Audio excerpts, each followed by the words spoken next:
क्या आप जानते हैं दिलीप कुमार ने अपनी पूरी लाइफ में मात्र 58 फिल्में की। आपने उनकी कितनी फिल्में देखी? ये वो फिल्में हैं जिनमें उन्होंने मुख्य भूमिकाएं निभाई। बहुत सी ऐसी भी फिल्में हैं जिसमें वे कैमियो के रूप में नजर आए। इस वीडियो में हम उनकी मुख्य भूमिकाओं वाली फिल्मों की बात करने वाले हैं, तो ईयरफोन कानों में लगा लीजिए और खो जाइए दिलीप कुमार की फिल्मों में। तो भैया दिलीप कुमार ने अपनी फिल्मी पारी 1944 की फिल्म ज्वार भाटा से शुरू की। न तो फिल्म चली और न ही दिलीप कुमार। उसके बाद अगली फिल्म मिलने में उन्हें लगभग 1 साल का समय लगा। साल था 1945 और फिल्म थी प्रतिमा। उसके बाद फिर लंबा गैप, फिल्म थी मिलन और साल था 1946। यहाँ तक दिलीप कुमार ने सिर्फ पैसा कमाया, इज्जत नहीं। पर इसके बाद 1947 में फिल्म आती है जुगनू। इस फिल्म ने दिलीप कुमार को रातों रात फेमस कर दिया। अब तो पैसा भी था और इज्जत भी थी और उनके पास फिल्मों की लाइन लग गई। पर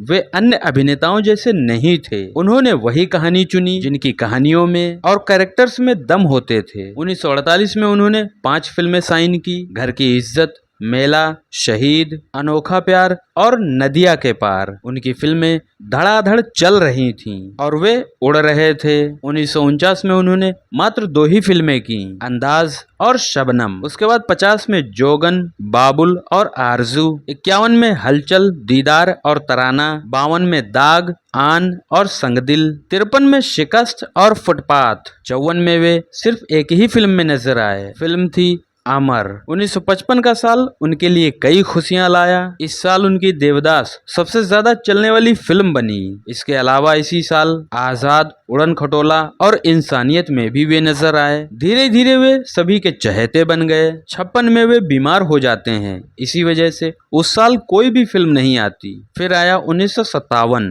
इस साल वे 2 फिल्मों में नजर आए, मुसाफिर और नया दौर। यहाँ तक आते आते उनका टांका मधुबाला से भिड़ चुका था और इसके चर्चे भी चारों तरफ थे। मधुबाला के साथ उनकी जोड़ी भी हिट जा रही थी। साल आया 1958 और इस साल उनकी 2 फिल्में आती हैं, यहूदी और मधुमती। 59 में वे सिर्फ पैगाम में नजर आए और 60 में उन्होंने सारे रिकॉर्ड तोड़ते हुए नए रिकॉर्ड बनाए। फिल्में आई कोहिनूर और मुगले आजम, जिसमें से मुगले आजम ने तो पूरे हिंदुस्तान में तहलका मचा दिया था। अब दिलीप कुमार फिल्मों के ब्रांड बन चुके थे। 1961 में वे गंगा यमुना में नजर आए। उसके बाद उन्होंने 2 साल का गैप लिया। 64 में वे लीडर में नजर आए। फिर 1 साल का गैप। 66 में दिल दिया दर्द लिया आई। 67 में राम और श्याम आई। 68 में 2 फिल्में आदमी और संघर्ष आती हैं। फिर 70 में गोपी और सगीना महतो आती है। सगीना महतो एक बंगाली फिल्म थी। 72 में उनकी दास्तान आती है।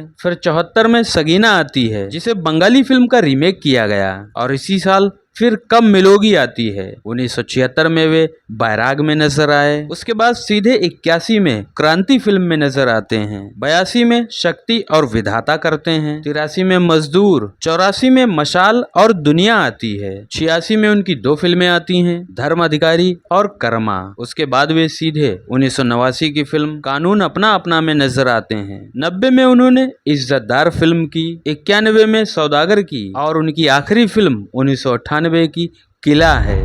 इन सभी फिल्मों में वे मुख्य किरदारों में नजर आए। इसके अलावा उन्होंने कैमियो फिल्में कितने की, इसका कोई भी अंदाजा नहीं है। दिलीप कुमार जैसा जलवा ना तो किसी का था और शायद कभी होगा भी नहीं। वे लीजेंड थे और रहेंगे। भले ही वे आज नहीं हैं, पर उनकी दमदार अदाकारी ने कई स्टार खड़े किए, जो खुद कहते हैं कि वे दिलीप कुमार को देखकर ही इंडस्ट्री में आए। आपको क्या लगता है, कमेंट में बताएं। अब मैं मिलूंगा अगले वीडियो में। धन्यवाद।